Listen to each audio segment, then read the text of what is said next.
Hi everybody, நான் உங்கள் Siva. Welcome to our channel. இன்றைய காணொலியில் தமிழ்நாட்டினுடைய திருச்சிக்கு அருகாமையில் நடந்த ஒரு அதிபயங்கர அமானுஷ்ய திகில் சம்பவத்தை தாங்க முழுமையாக பார்க்க போகிறோம். இந்த சம்பவத்தில் ஒரு மணலோடு ஏற்றக்கூடிய லாரி டிரைவர் மற்றும் கிளீனருக்கு நடந்த திகில் நிகழ்வு தாங்க இந்த நிகழ்வு. ஸோ இன்றைய காணொலியும் கொஞ்சம் கூட சுவாரஸ்யம் மற்றும் த்ரில்லிங் குறையாமல் நீங்கள் அப்படியே எதிர்பார்க்கலாங்க. இதுபோன்று உங்களுடைய வாழ்க்கையிலும் ஏதாவது திகில் சம்பவம் நடந்துருந்துச்சுன்னா இந்த மின்னஞ்சல் மூலியமாக ஷேர் பண்ணலாங்க. ஒருவேளை மின்னஞ்சலில் டைப் பண்ணுறது கஷ்டமாக இருந்துச்சு அப்படின்னா நம்ம சேனலினுடைய இன்ஸ்டாகிராம் லிங்கை கீழே டிஸ்கிரிப்ஷனில் கொடுத்துருக்காங்க. அதில் போய் ஃபாலோ பண்ணிவிட்டு வாய்ஸ் நோட்டாக கூட ஷேர் பண்ணலாங்க. இது வரைக்கும் நம்ம சேனலை நீங்கள் சப்ஸ்கிரைப் பண்ணாமல் பார்த்துட்டு இருந்தாலும் சரி, புதிய பார்வையாளராக இருந்தாலும் சரி, வீடியோக்கு கீழே இருக்கக்கூடிய சப்ஸ்கிரைப் பட்டன் மற்றும் பெல் ஐக்கான் இரண்டையுமே கிளிக் பண்ணிடுங்க. நம்ம ஷோக்குள்ளே போலாம். இந்த அமானுஷ்ய சம்பவம் நான் ஏற்கனவே சொன்ன மாதிரி தமிழ்நாட்டினுடைய திருச்சிக்கு அருகாமையில் 2006 காலகட்டத்தில் நடந்த திகில் சம்பவம் தாங்க இந்த சம்பவம். இந்த சம்பவத்தை நம்மளுக்கு மின்னஞ்சல் மூலியமாக ஷேர் பண்ணது சஞ்சய் அப்படிங்கிற வாலிபருங்க. இந்த நிகழ்வு 2006 காலகட்டத்தில் இவங்களுடைய சொந்தக்காரருடைய குடும்பத்தில் நடந்த திகில் சம்பவம் தாங்க இந்த சம்பவம். அப்படி என்ன நடந்துச்சு அப்படின்னு சொல்லி பார்த்தா, இந்த சஞ்சய் இருக்கக்கூடிய அந்த கிராமத்தை பற்றி சொல்லணும் அப்படின்னா திருச்சியிலிருந்து ஒரு 11 கிலோமீட்டர் டிஸ்டன்ஸில் இருக்கக்கூடிய ஒரு அழகிய கிராமங்க. அந்த சமயத்தில் சிவசாமி மற்றும் துரையன் அப்படிங்கிற அந்த கிராமத்தை சேர்ந்த 2 வாலிபர்கள் இருந்திருக்காங்க. இந்த சிவசாமி அப்படிங்கிறவர் லாரி கிளீனராகவும், துரையன் அப்படிங்கிற இந்த நபர் லாரி டிரைவராகவும் இருந்திருக்காங்க. சிறு வயதிலிருந்தே ஒன்றாக நண்பர்களாக பழகக்கூடிய நபர்கள்ங்க. ஆனால் இந்த துரையன் அப்படிங்கிறவர் ஹெவி டியூட்டி லைசன்ஸ் எல்லாம் வாங்கி லாரி டிரைவராக திருச்சியில் இருக்கக்கூடிய ஒரு டிரான்ஸ்போர்ட்ல வேலை செஞ்சுட்டு இருக்காருங்க. அந்த துரையன் அப்படிங்கிற நபரை பார்த்த உடனே தன்னுடைய நண்பன் மாதிரி தானும் லாரி டிரைவர் ஆகணும் அப்படின்னு சொல்லிட்டு அவரோடு கிளீனராக போய் ஒர்க் பண்ணிட்டு இருந்திருக்காருங்க. இந்த சமயத்தில் தான் 2006 காலகட்டம் மே மாதம் இந்த துரையன் மற்றும் சிவசாமிக்கு திருச்சியில் இருக்கக்கூடிய அந்த டிரான்ஸ்போர்ட் ஆஃபீஸ் ஒரு ஃபோன் கால் வருதுங்க. 2006 காலகட்டத்தில் எல்லாம் இந்த பட்டன் செல் மாதிரி நிறைய நபர்கள்கிட்ட செல்போன் இருந்திருக்குங்க. அந்த காரணத்தினால இந்த துரையன் மற்றும் சிவசாமி 2 வீலர் எடுத்துட்டு அந்த திருச்சியில் இருக்கக்கூடிய டிரான்ஸ்போர்ட் ஆஃபீஸுக்கு போறாங்க. அந்த நேரம் இரவு ஒரு 9 மணி தோராயமாக இருக்குங்க. அதற்கடுத்து அங்கே இருக்கக்கூடிய லாரி எடுத்துட்டு காவேரி ஆற்றில் மணலோடு எடுத்துக்கிட்டு திருச்சியிலிருந்து ஒரு 60 கிலோமீட்டர் தள்ளி இருக்கக்கூடிய ஒரு இடம்ங்க. அங்கே போய் மணலோட இறக்கிட்டு வாங்க அப்படின்னு சொல்லிட்டு அந்த டிரான்ஸ்போர்ட் ஆஃபீஸினுடைய ஓனர் சொல்கிறாருங்க. அதே மாதிரி இந்த துரையன் மற்றும் சிவசாமி 2 பேருமே நள்ளிரவு நேரத்தில் போய் மணலோடு ஆற்றில் எல்லாம் எடுத்துக்கிட்டு அந்த 60 கிலோமீட்டர் டிஸ்டன்ஸில் இருக்கக்கூடிய அந்த பகுதிக்கு போய் மணலோட இறக்கிட்டு திருப்பி ரிட்டர்ன் வந்துட்டு இருக்காங்க. அப்படி திரும்ப ரிட்டர்ன் வந்துட்டு இருக்கக்கூடிய நேரம் நள்ளிரவு 1 மணி தோராயமாக இருக்குங்க. இதற்காக இரவு நேரத்தில் மணலோடு எடுத்து போய் இறக்குறாங்க அப்படின்னு சொல்லி பார்த்தா, 2006 காலகட்டத்தில் திருச்சியில் இருக்கக்கூடிய காவிரி ஆற்றில் மணல் எடுப்பது பயங்கர ஃபேமஸாக இருந்திருக்குங்க. அது மட்டும் இல்லாமல் இரவு நேரத்தில் போய் மணலோடு எடுத்தாதான் காவல்துறையிட்ட இருந்து தப்பிக்க முடியும் அப்படின்னு சொல்லிட்டு இரவு நேரத்தில் தான் பெரும்பாலும் லோடு எடுத்துட்டு போய் இறக்கக்கூடிய இடத்துல மணலை கொட்டிட்டு வருவாங்க. அதே மாதிரி தான் இந்த சிவசாமி மற்றும் துரையன் அப்படிங்கிறவங்க திருச்சியிலிருந்து 60 கிலோமீட்டர் டிஸ்டன்ஸ் இருக்கக்கூடிய அந்த பகுதியில் போய் லோடை இறக்கிட்டு நள்ளிரவு 1 மணிக்கு வந்துட்டு இருக்காங்க. கரெக்டாக அவங்க இறக்குன அந்த இடத்துலேருந்து 30 கிலோமீட்டர் டிஸ்டன்ஸில் லாரி வந்துட்டு இருக்கும்போது அந்த ரோடு முழுவதுமே சிங்கிள் ரோடு தாங்க. தற்போது பெரும்பாலான இடங்கள் 2-வே ரோடு மாதிரி வந்தாலும் கூட 2006 காலகட்டத்தில் அது ஒரு சிங்கிள் ரோடு மாதிரி தாங்க இருந்திருக்கு. அது மட்டும் இல்லாமல் காவிரி ஆற்று பாசனம் இருக்கக்கூடிய காரணத்தினால பொள்ளாச்சி சைடில் எப்படி பார்த்தீங்கன்னா பசுமையாக ரோடு அப்படியே 2 சைடும் மரங்கள் அடர்ந்து போய் கிடக்குமோ அந்த மாதிரி பகுதியில் தான் லாரி வந்துட்டு இருக்குங்க நள்ளிரவு 1 மணிக்கு.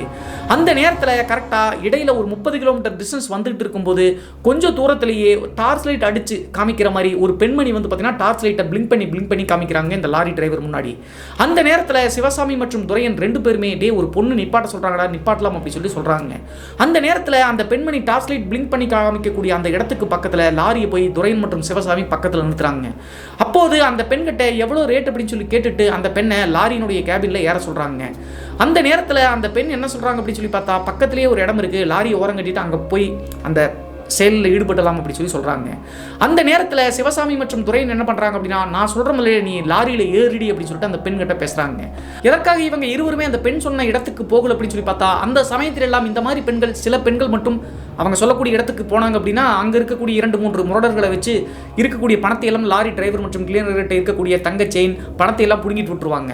அந்த காரணத்தினால தான் அந்த பெண்கள் சொல்லக்கூடிய இடத்தை தவிர்த்து லாரி கேபினில் ஏற்றி அவங்களுக்கு தெரிஞ்ச ஒரு ஏதாவது இடத்துக்கு போயிட்டு அந்த தவறான செயல்களில் பாலியல் அந்த விஷயத்தில் ஈடுபடுவாங்க. அதே மாதிரி அந்த பெண்ணும் லாரி கேபினில் ஏறிக்கிறாங்க. துரையன், சிவசாமி மற்றும் அந்த பெண் 3 பேரும் அந்த இடத்துல லாரி புறப்பட ஆரம்பிக்குதுங்க.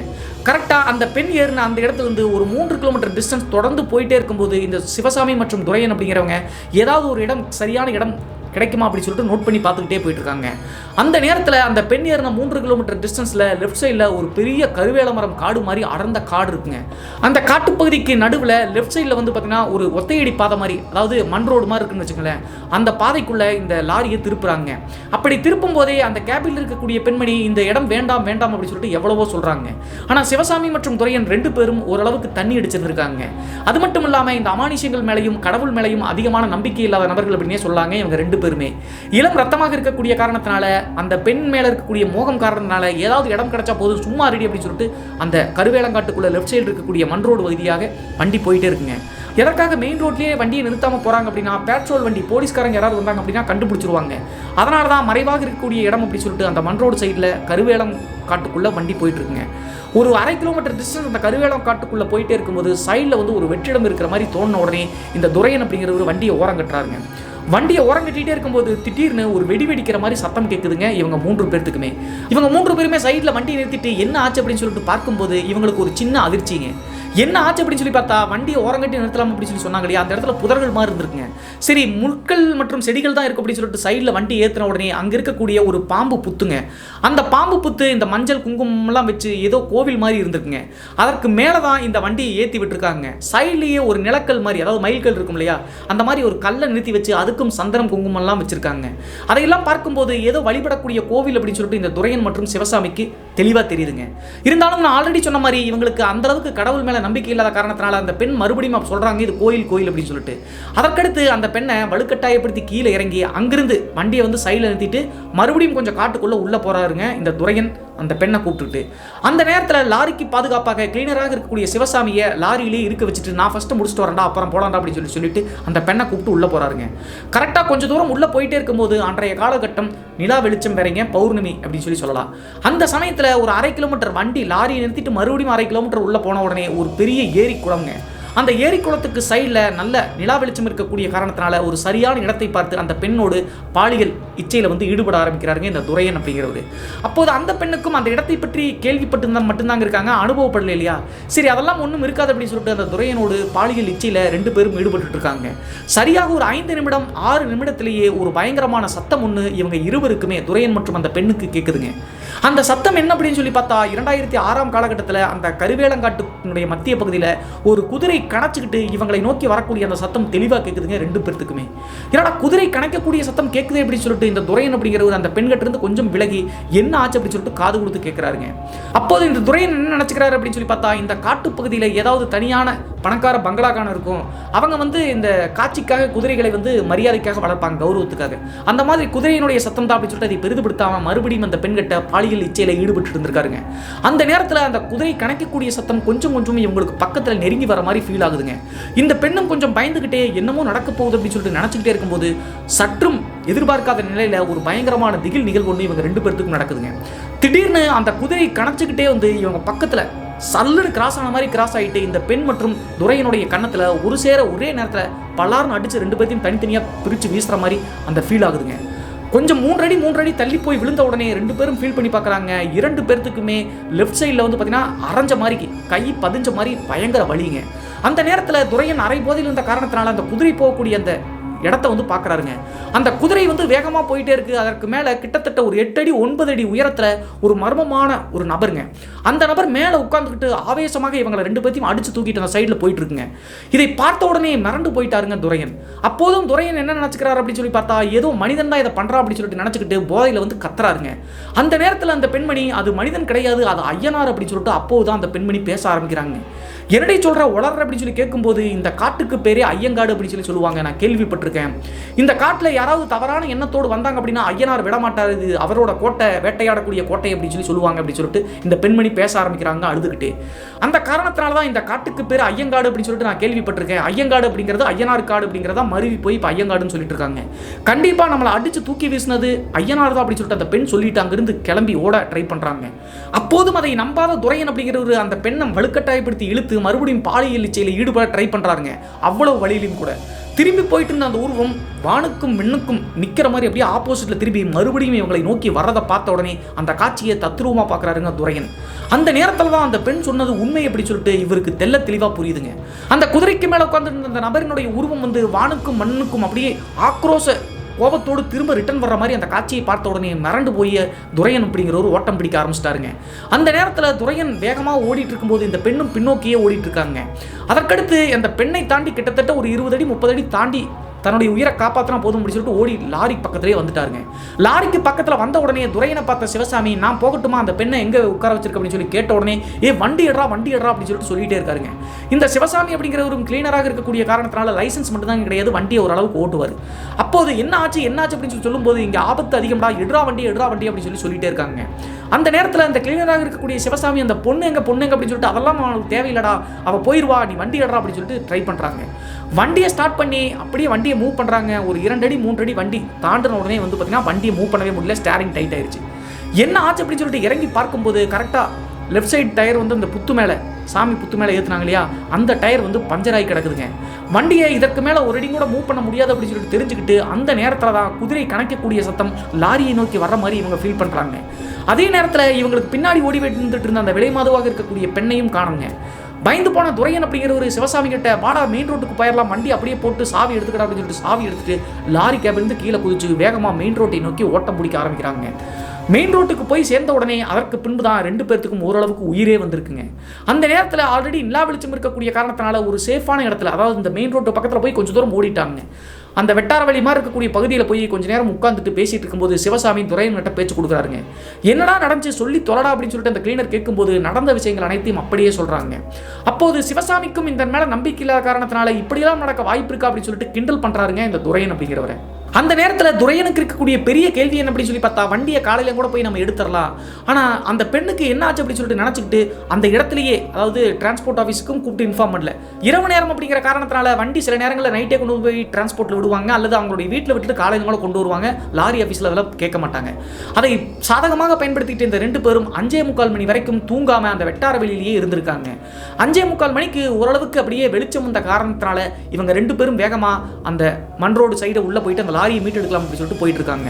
அங்கே போய் அந்த லாரியை மீட் எடுக்கலாம் அப்படின்னு சொல்லிட்டு போய் பார்க்கும்போது அங்கே வந்து ஸ்பேர் வீல் இருக்குங்க. அந்நேரத்துக்கு வந்து அந்த உருவம் குதிரை கணக்கக்கூடிய சத்தம் கேட்ட காரணத்தினால தான் பயந்து போய் ஓடி வந்துட்டாங்க. ஸ்பேர் வீல் எடுத்துட்டு ஒரு 1/4 மணி நேரத்தில் அந்த வீலை கழட்டி போட்டு, பஞ்சரான வீலை கழட்டி போட்டு புது வீலை வந்து வச்சிருப்பாங்களே ஸ்பேர் வீலை, அதை எடுத்து மாட்டிட்டு வண்டியை ஸ்டார்ட் பண்ணுறாங்க. அப்போது துரையன் அப்படிங்கிறவர் என்ன பண்ணுறாரு அப்படின்னா, அந்த பெண் கண்டிப்பாக தப்பிச்சு போயிருப்பாளா அப்படின்னு சொல்லிட்டு ஒரு திங்கிங்கோட ஒரு 100 அடி, அதாவது பகல் டைமில் வெளிச்சம் இருக்கக்கூடிய காரணத்தினால உள்ளே போய் பார்க்குறாருங்க. அதாவது அந்த பெண்ணை இச்சைக்காக கூட்டு போனார்லே அந்த சைடு ஒரு 100 அடி டிஸ்டன்ஸில், லாரியிலேருந்து 100 அடி டிஸ்டன்ஸில் அந்த பெண் வந்து குப்புறக்கு விழுந்த மாதிரி மயங்கி போய் கிடக்குறாங்க. அந்த பெண்ணை லாரியில் இருக்கக்கூடிய வாட்டர் கேன் இருக்கக்கூடிய தண்ணி எடுத்து தெளித்து எழுப்புறாங்க. அந்த பெண்ணுக்கு அந்த நைட்டு நேரத்தில் ஓங்கி பலார்னு அடைஞ்ச அந்த அறையில் வந்து பார்த்தீங்கன்னா முகமெல்லாம் வீங்கி சைடே ஃபுல்லாக அப்படியே அந்த பெண் கொஞ்சம் சிவப்பு வேறங்க, அப்படியே வந்து பழுத்த மெனிக்கு ஆயிடுச்சுங்க. அதற்கடுத்து என்னடி ஆச்சு அப்படின்னு சொல்லிட்டு துரையன் மற்றும் சிவசாமி கேட்கும்போது, என்னை இப்படி விட்டுட்டு போயிட்டியாடா அப்படின்னு சொல்லிட்டு அழுகுறாங்க. அது மட்டும் இல்லாமல் நைட்டு என்ன இருந்தாலும் 3 மணிக்குள்ளே நான் வீட்டுக்கு போகல அப்படின்னா நான் செய்யக்கூடிய வேலை தெரிஞ்சிடும், நான் வீட்டுக்கு தெரியாமல் தான் இந்த தொழிலை செஞ்சுட்டு இருக்கு அப்படின்னு சொல்லிட்டு அழுகுறாங்க.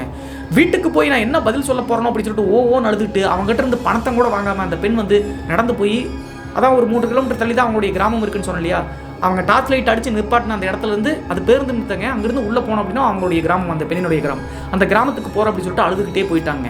அந்த நேரத்தில் சிவசாமி மற்றும் துரையன் 2 பேர்த்துக்குமே இன்னொரு முட்டாள்தனமான பயங்கரமான விஷயத்தை செய்கிறாங்க. என்ன பண்ணுறாங்க அப்படின்னு சொல்லி பார்த்தா, நைட்டு நேரத்தில் நம்மளுக்கு இவ்வளவு ஆட்டம் காமிச்சிருச்சு அப்படின்னு சொல்லிட்டு நினச்சிக்கிட்டு அந்த பெண்கிட்ட கோயில், ஐயனார் கோயில்னு சொன்னீங்கடி, அது எங்கடி இருக்குது அப்படின்னு சொல்லி கேட்குறாங்க. கரெக்டாக கை காமிச்சு, இந்த ரோட்டில் மறுபடியும் இன்னும் கொஞ்சம் 1/2 கிலோமீட்டர் போனீங்க அப்படின்னா அந்த கோயில் இருக்குது அப்படின்னு சொல்லிட்டு கேள்விப்பட்டிருக்கு அப்படின்னு சொல்லி சொன்ன உடனே அந்த பெண் இங்கிட்டு போன பின்னாடி லாரி, அதாவது பஞ்சரான லாரியை வந்து சரிப்படுத்திட்டு ஸ்பேர் வீலை போட்டு சரிப்படுத்திட்டு அந்த ஐயனார் கோவிலுக்கே துரையன் மற்றும் சிவசாமி போகிறாங்க. அங்கே போன உடனே அந்த ஐயனாரினுடைய சிலையை பார்த்து 2 பேர்த்துக்கும் பயங்கர கோபம் வருதுங்க. அப்போது சிவசாமி என்ன பண்ணுறாரு அப்படின்னா, அந்த ஐயனாரை பேசாத வார்த்தையே கிடையாதுங்க. நைட்டு உன்னால தான் அந்த பெண்ணை வந்து பார்த்தீங்கன்னா என்னால் அந்த அனுபவிக்க முடியல அப்படின்னு சொல்லிட்டு சொல்லிக்கிட்டே செருப்பை கழட்டி ஐயனார் மேலே வீசிடுறாருங்க.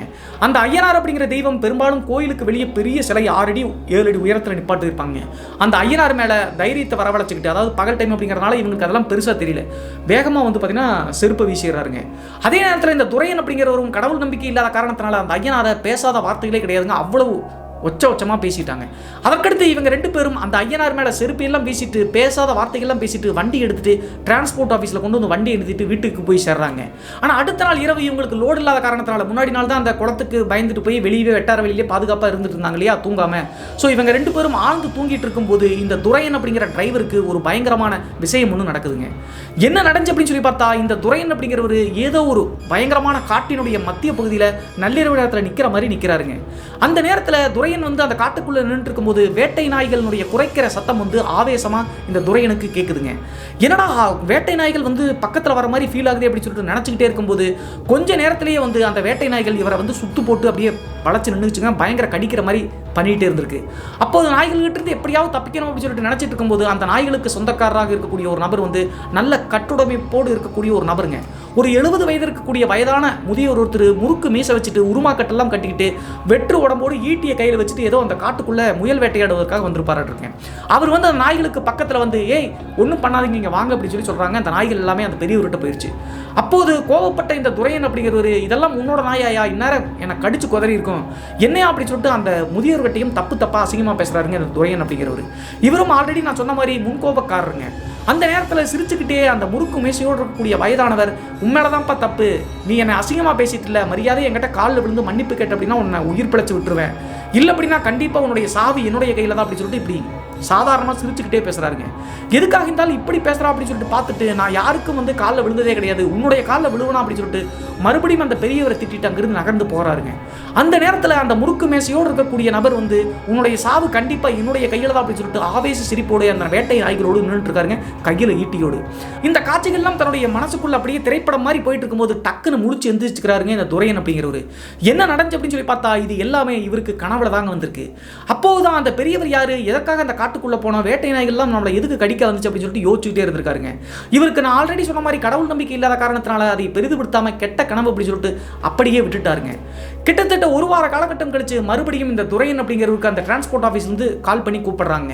அதற்கு காரணம் என்ன அப்படின்னு சொல்லி பார்த்தா, மறுபடியும் சிவசாமி மற்றும் துரையன் போகும்போது இவங்க ஏற்கனவே ஒரு வாரத்துக்கு முன்னாடி போய் மணல் லோடு இறக்கிட்டு வந்தாங்க இல்லையா, 60 கிலோமீட்டர் டிஸ்டன்ஸில், அதே இடத்துக்கு மறுபடியும் ஒரு லோடு போய் இறக்கிட்டு வர சொல்லி அந்த டிரான்ஸ்போர்ட் ஆஃபீஸில் இருக்கக்கூடிய ஓனர் சொல்கிறாருங்க. அந்த மணல் இறக்கக்கூடிய இடம் ஒரு பில்டிங் கன்ஸ்ட்ரக்ஷனுங்க, பெரிய பில்டிங். ஸோ அதனால தான் ஒரு வாரத்துக்குள்ள மணல் தேர்ந்த காரணத்தினால அதே இடத்துல எடுத்து போய் இறக்கிட்டு வா அப்படின்னு சொல்லிட்டு சேம் டைமில் ஒரு 9 மணிக்கு போய் ஆற்றில் மண் எடுத்துக்கிட்டு போய் இறக்கிட்டு 1 மணி தோராயமாக திரும்ப ரிட்டர்ன் வந்துட்டு இருக்காங்க. வரக்கூடிய வழி மறுபடியும் அவங்க ஏற்கனவே ஒரு வாரத்துக்கு முன்னாடி எப்படி வந்தாங்களோ அந்த கருவேலமர காட்டு இருக்கக்கூடிய பகுதி அதே ரோட்டில் வந்துட்டு இருக்காங்க.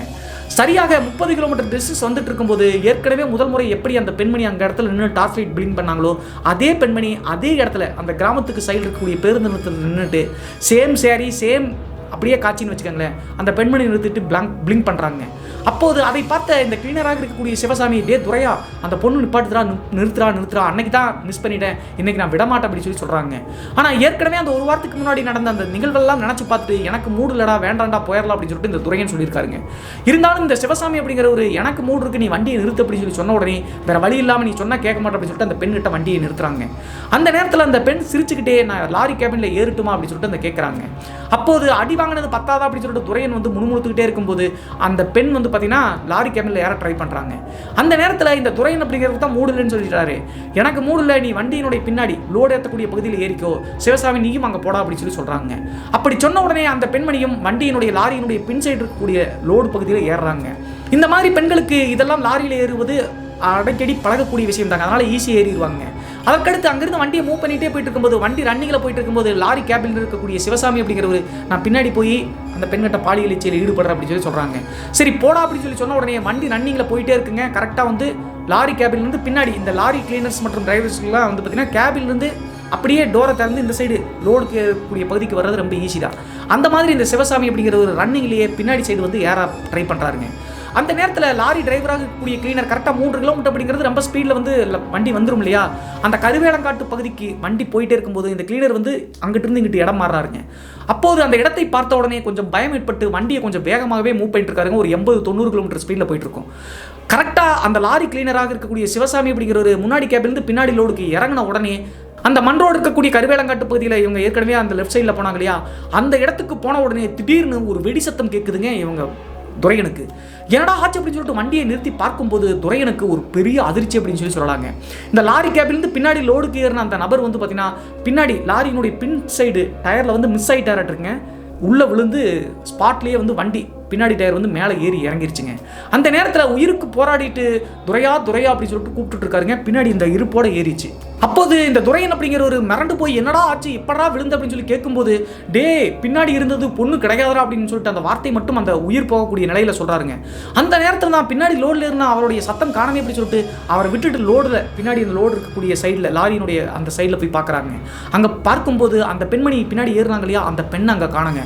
அப்போது தன்னுடைய நண்பன் இப்படி தன்னுடைய கையினாலேயே இறந்து போயிட்டானே அப்படி சொல்லிட்டு சிவசாமி அப்படிங்கிற நபரை கூப்பிட்டு பார்க்கும்போது அந்த நபர் வந்து துரையனுடைய மடியில் நின்று ஒரு பர்டிகுலர் இடத்தை கை காமிக்கிறாருங்க.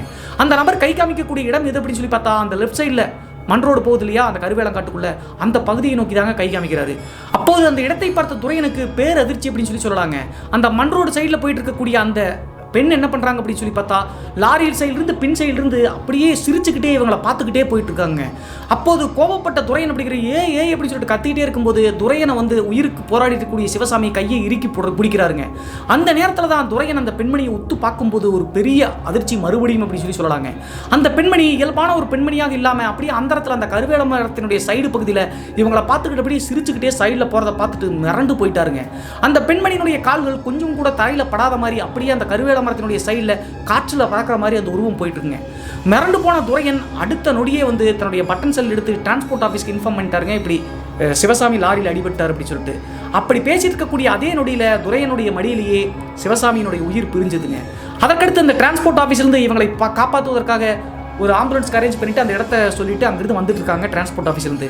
ஒரு 10 நிமிடத்திலேயே அந்த வழியாக போயிட்டு இருந்த ஒரு காரில் வந்து ஒரு 4-5 ஆண்கள் வந்து இவங்களுக்கு ஹெல்ப் பண்ணி கூடவே நின்றுட்டு இருக்காங்க. சிவசாமி தான் இறந்து போயிட்டாரு. அதற்கடுத்து சிவசாமியினுடைய சடலத்தை காவல்துறை கிட்ட கொடுத்து எடுத்து போய் போஸ்ட்மார்ட்டம் எடுத்து போய் சேர்த்திடுறாங்க. அப்போது துரையன் மேலே சந்தேகப்பட்டு துரையனை வந்து பார்த்தீங்கன்னா ஜெயிலில் ரிமாண்ட் பண்ணிடுறாங்க. எப்படி இறந்தார் அப்படின்னு சொல்லி கேட்கும்போது துரையன் வந்து நடந்த விஷயங்களை சொன்னால் கண்டிப்பாக நம்ப மாட்டாங்க இல்லையா, அந்த காரணத்தினால அவருக்கு தூக்கம் வருது அப்படின்னு சொல்லிட்டு லாரியினுடைய லோடு சைடு பின்னாடி வந்து படுத்திருந்தான். டிரைவர் கிளீனர்களை பொறுத்தளவு அப்படியே வண்டி ரன்னிங்கில் போயிட்டு இருக்கும்போதே அந்த லோடு சைடு இந்த சைடு வந்து கேபின்குள்ளே வருவது சாதாரண வழக்கம் தான். அப்படி வரும்போது கை தவறி ஸ்லிப்பாகி பின்னாடி டயரில் மாட்டிக்கிட்டா அப்படின்னு சொல்லிட்டு சொல்கிறாங்க. இருந்தாலும் துரையனுடைய இந்த நபரை 15 நாள் ரிமாண்டில் வச்சிடறாங்க. அதற்கடுத்து சிவசாமியினுடைய குடும்பத்தார்கிட்ட போய் காவல்துறை விசாரிக்க ஆரம்பிக்குதுங்க. இவங்க 2 பேருக்கும் ஏதாவது பகை இருக்கா அப்படின்னு சொல்லி சொல்லும்போது சிவசாமியினுடைய குடும்பத்தாரும் துரையனுக்கு சப்போர்ட் தாங்க பண்ணுறாங்க.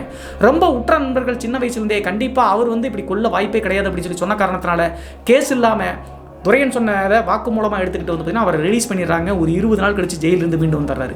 வந்ததுக்கு பின்னாடி துரையன் அப்படிங்கிற ஒரு 2-3 நாட்கள் ஜெயிலில் இருந்த காரணத்தினால கொஞ்சம் ரிலாக்ஸாக இருந்திருக்காருங்க.